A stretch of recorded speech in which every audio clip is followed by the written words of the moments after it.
Illegal drugs are still openly traded in Indonesia, especially inside prisons, despite executions of drugs traffickers 1 year ago. Police carried out raids in 424 prisons recently. In 323 of them, large amounts of drugs, syringes and other drug-taking tools were found. Prisoners were caught using mobile phones to order drugs from international syndicates. If we manage to eliminate drugs inside prison, the prediction is that this would reduce the amount of drugs circulating in Indonesia by 50%. Imagine how large drug trade is inside prison.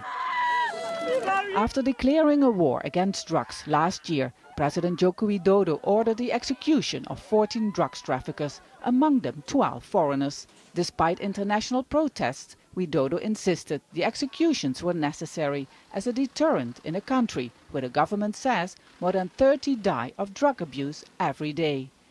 CESAR is one of nearly 1 million drug addicts. He says many users become addicted inside prison.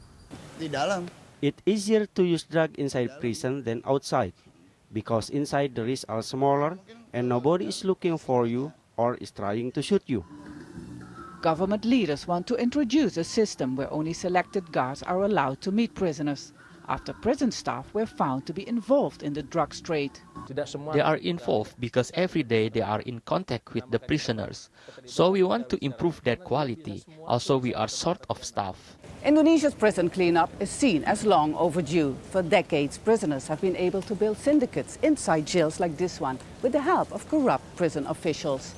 Now, with the current drug rates inside prison, people say this is too little, too late, if the real root cause of the drugs problem is not addressed.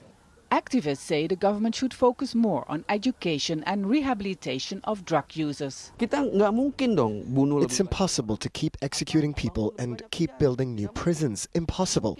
What we can do is to build more schools and educate children about the risks of drugs.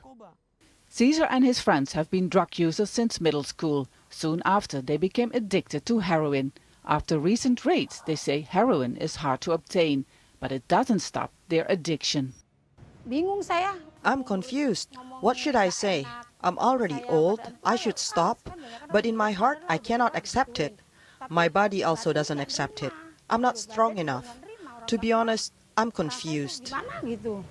To try and stop drug trading inside prisons, the government has ordered the introduction of equipment to jam mobile phone signals.